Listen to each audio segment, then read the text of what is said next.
की एक मासूम घर में थी अकेली, लेकिन खौफनाक दस्तक से अनजान घर के बाहर था एक शैतान। और फिर चीख उठी मासूम।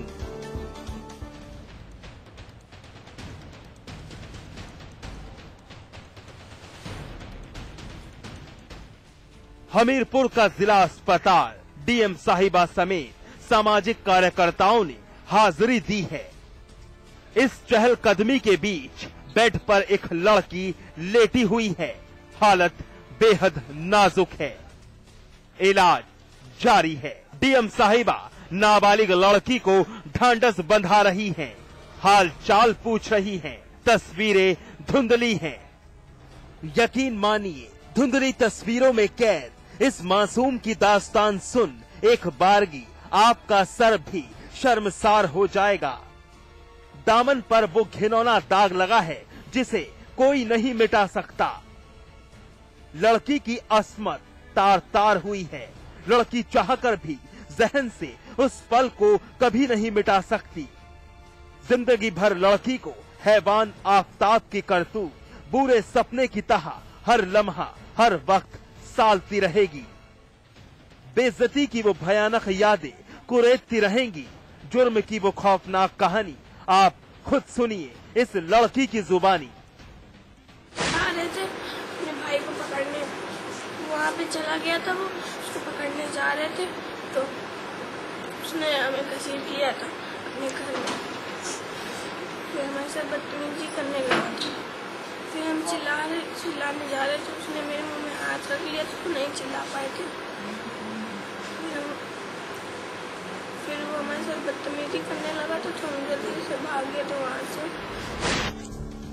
चंद अल्फाजों में अपना दर्द बयां कर रही लड़की बेहद डरी हुई है।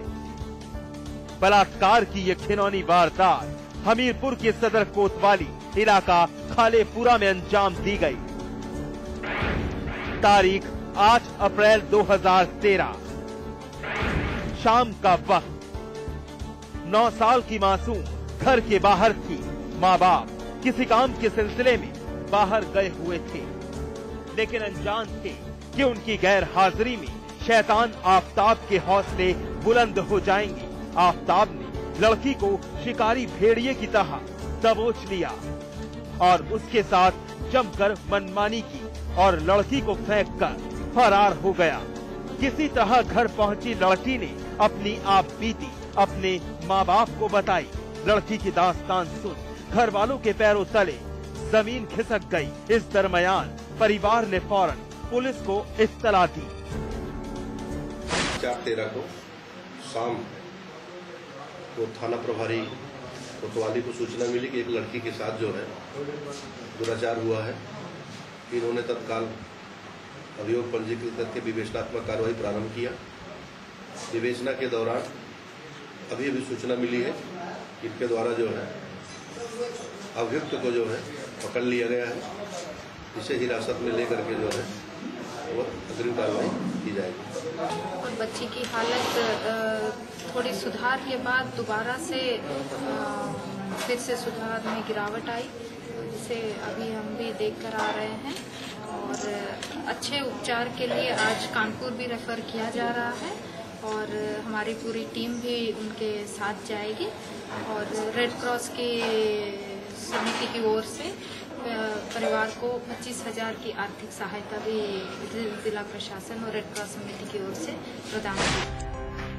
लड़की का इलाज तो हो रहा है, लेकिन हालत में कोई सुधार नहीं हो रहा। लिहाजा हमीरपुर के डॉक्टरों ने लड़की को कानपुर के लिए रेफर कर दिया है और डीएम साहिबा ने रेड क्रॉस सोसाइटी के माध्यम से परिजनों को 25,000 रुपए लड़की के इलाज के लिए बतौर मुआवजा दिए हैं। फिलहाल पुलिस ने शैतान आफताब को गिरफ्तार कर लिया है और कार्रवाई में जुटी हुई है। अरुण श्रीवास्तव, हमीरपुर समाचार प्लस।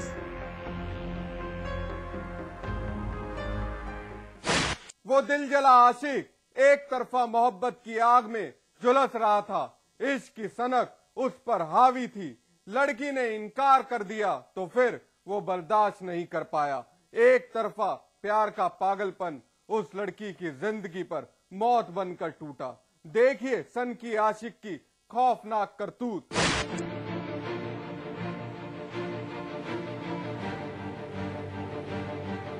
गाजियाबाद के पोस्टमार्टम हाउस के अंदर सफेद चादर से लिपटी एक लाश पड़ी है। शव रेनू तोमर नाम की इस लड़की का है। रेनू बेहद होनहार, MBA पास आउट और फिर भविष्य को एक अलग मुकाम देने के लिए सिविल सर्विसेज की तैयारी कुछ करना चाहती थी। परिवार और खुद का नाम रोशन करना चाहती थी। इसलिए गाजियाबाद के थाना मसूरी के अपने घर से दूर रहकर गाजियाबाद के ही थाना कविनगर के सेक्टर 6 के मकान नंबर 22A में किराए पर रह रही थी। चिरंजीव विहार स्थित ये वही घर है जहां रेनू का बसेरा था। मगर होनहार रेनू एक समस्या का सामना भी कर रही थी जिसने उसकी जिंदगी जहन्नुम बना रखी थी। एक सिरफिरा शख्स जो रेनू के एक तरफा प्यार में पागल था, जिसकी खौफनाक करतूत का सामना वो कर रही थी।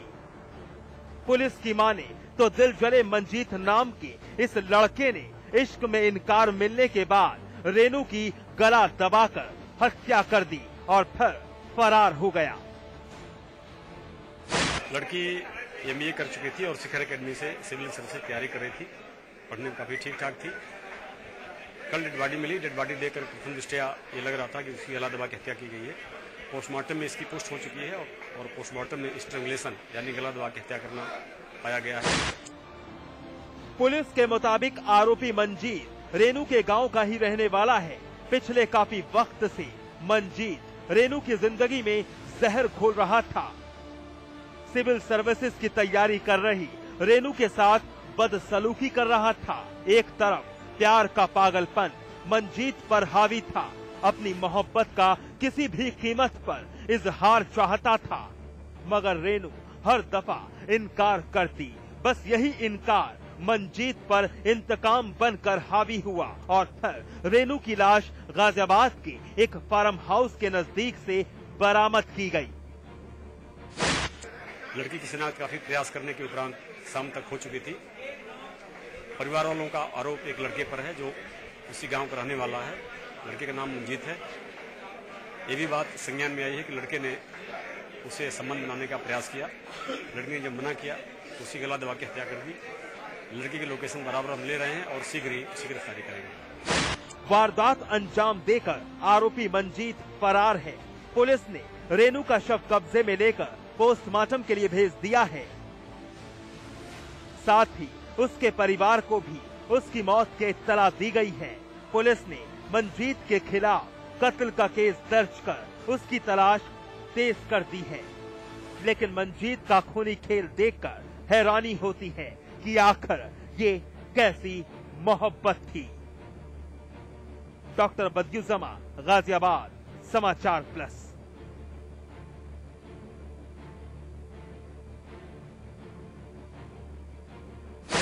यूपी की कानून व्यवस्था भगवान भरोसे है। सूबा हलकान है।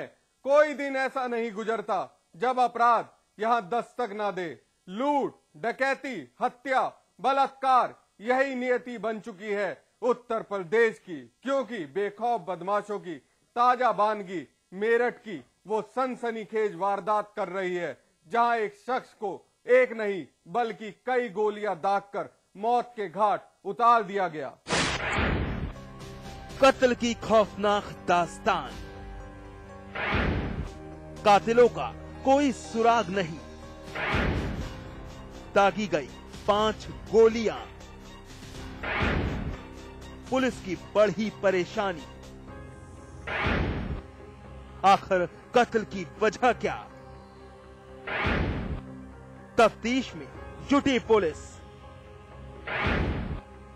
लेकिन एक सवाल, क्यों दम तोड़ रही है? यूपी की कानून व्यवस्था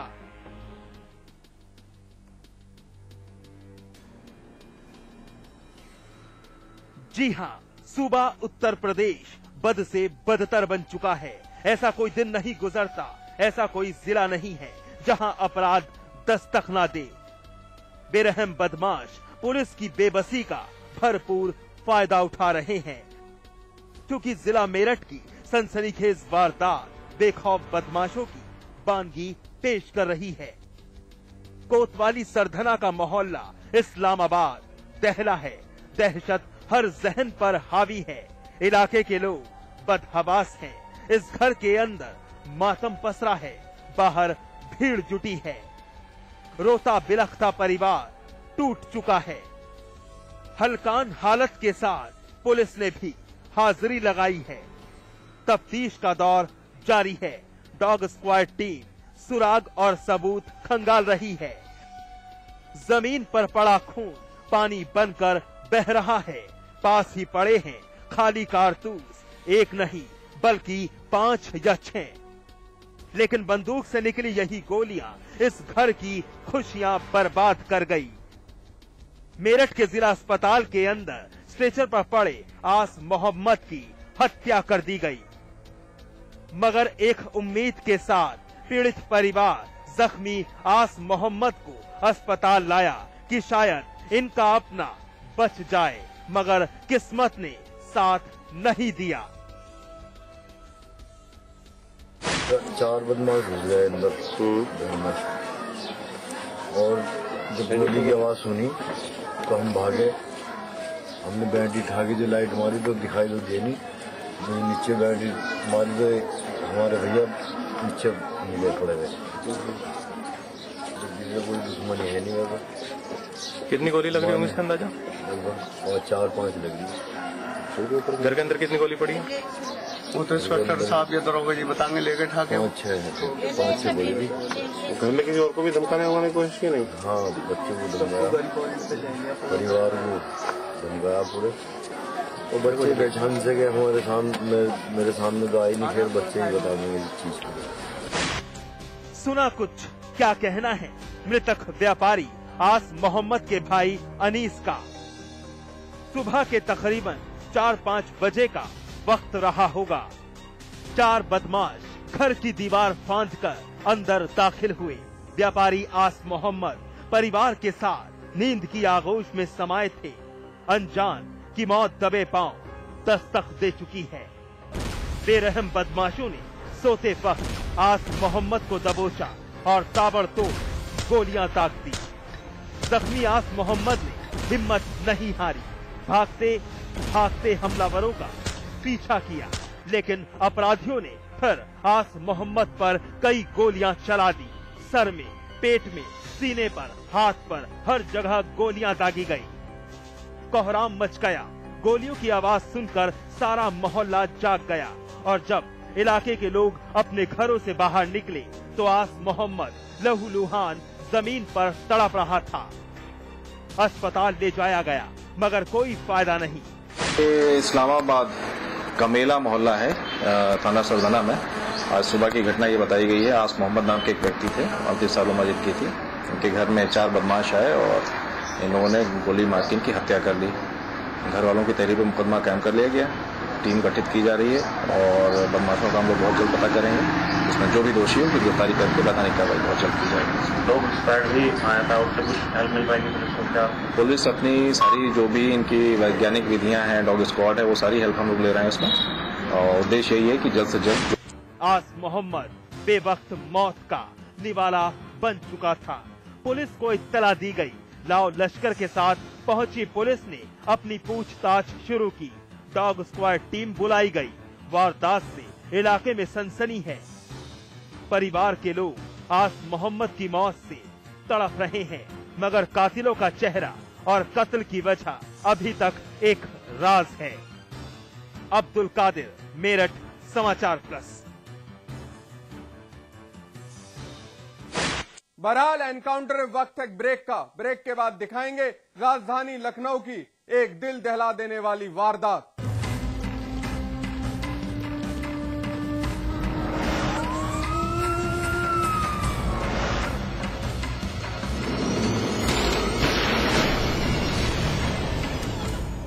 मैं चाहूंगा कि जब जब भी मेरा जन्म हो